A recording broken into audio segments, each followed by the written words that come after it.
Hi, this is Nishanjan and I'll be going to present our work Robustifying the multi-scale representation for neural radiance fields. Given a location in a 3D scene, neural radiance fields use an MLP network to model the volumetric density and color at that location. And it uses a rendering scheme inspired from ray tracing literature to arrive at a color for a given pixel. Basically, it casts a ray along the view direction through the pixel into the 3D scene and then aggregates color and volumetric densities along the point sample throughout that ray and use them to arrive at a color for that pixel. Given this approach suffers from aliasing effects when rendering at different resolutions, a recently proposed multi-scale representation for these neural radiance fields involve casting cones instead of rays, and these 3D cones are then used to model the color for a pixel based on the volumetric frustum the pixel represents. These cones are approximated by multivariate Gaussians. This approach has shown impressive results on multi-scale version of Blender dataset, which consists of images at different resolutions, and it is able to render renderings with minimize aliasing effects at lower resolutions. An important assumption this approach makes is that initial camera poses are highly accurate and therefore will lead to correct camera object localization,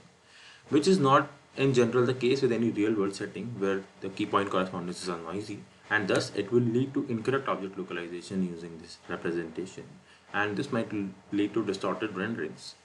We verify this notion by adding angular deviations to the poses of the multi-scale Blender dataset, and we observe that there are high number of artifacts in the renderings produced by this approach, and thus it seems that this approach is highly vulnerable to pose errors. We now propose robustifying this multi-scale representation such that using multi-scale images and a noisy set of poses, we can arrive at a correct 3D scene structure and thereby render correct novel views. This robustification is based on handling errors in the pose domain along with estimating the structure, and which we do so by using a concept called motion averaging. So it involves firstly obtaining robust rotations using rotation averaging, and then using these estimated robust rotations to for estimating translation parameters for a given image. So given an image set corresponding to a 3D scene, the relative rotations can be obtained by using noisy correspondences and epipolar geometric constraints, and these relative rotations, which would be noisy in nature, can be used to initialize a view graph, which basically is a collection of absolute rotations of images and as its vertices and the relative rotations as its edges. Given we have observed values for edges of this view graph, we can take one of the vertex as a source and we can traverse from that vertex to all the other vertices and can estimate absolute rotations with respect to that source for each of the vertices. This leads to initializing a complete view graph. Now, rotation averaging uses this completely initialized view graph to minimize the discrepancy between the predicted relative poses and the observed relative poses, where the predicted relative poses are the ones which are obtained by using the initialized absolute rotations. Similar to a recent work, we also use neural networks to arrive at robust set of poses using the completely initialized view graph, and we use a message passing based graph neural network architecture to do this. It optimizes the following objective function, where the first term corresponds to the rotation averaging term and the second term is just a regularizer for learning one-to-one mapping. We now analyze our pose robustification approach under a scenario where noise is added to the key point correspondence obtained for any scene. For this, we use a Lego dataset with ground truth poses available, and we use a classical SFM algorithm to estimate key point correspondences for this dataset, and then we add noise to those estimated key point correspondences, and then we use the algorithm again to estimate relative rotations and then absolute rotations. On the other hand, based on the noisy relative rotations, we apply our robustification approach to those and then estimate a different set of robust poses for the scene, and we compare both of these poses with respect to ground truth poses in this figure, and it can be observed that our robustified poses are much better as compared to the one estimated by this SFM algorithm in presence of noisy correspondences.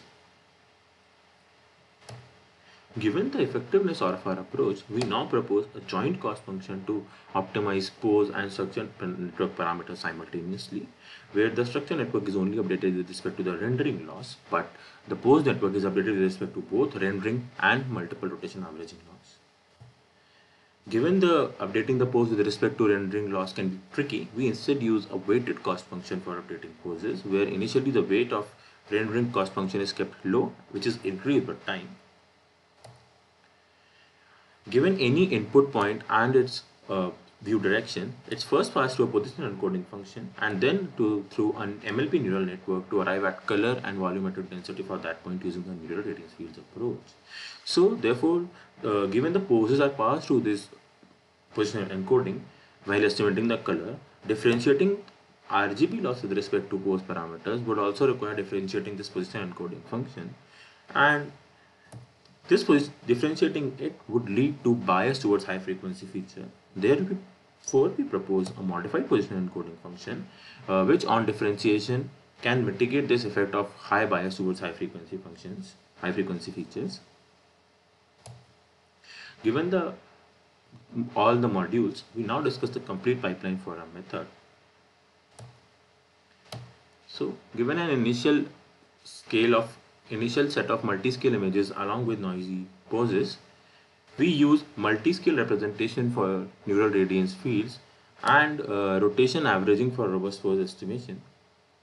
to arrive at a color and volumetric density for any 3D point, and then by applying the volume rendering technique of neural radiance fields,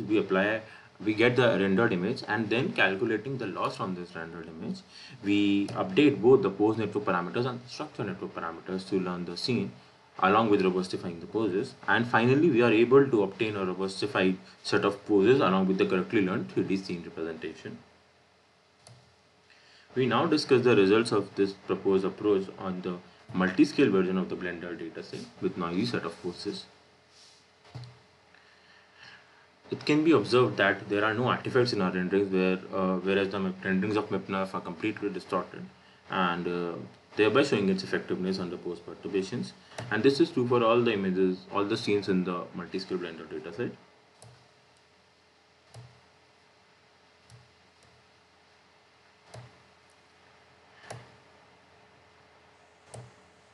We further perform a numerical comparison of our approach with respect to the existing baselines, involving the baselines that have integrated neural radiance fields with pose optimization procedures like BARF and NUF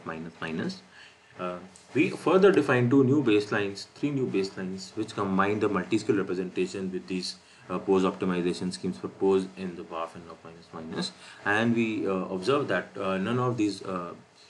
baselines can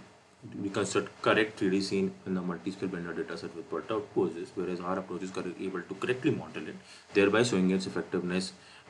when both the issues are present simultaneously, that is multi-resolution or multi-scale images along with noisy set of poses. We further show some results on the original Blender dataset.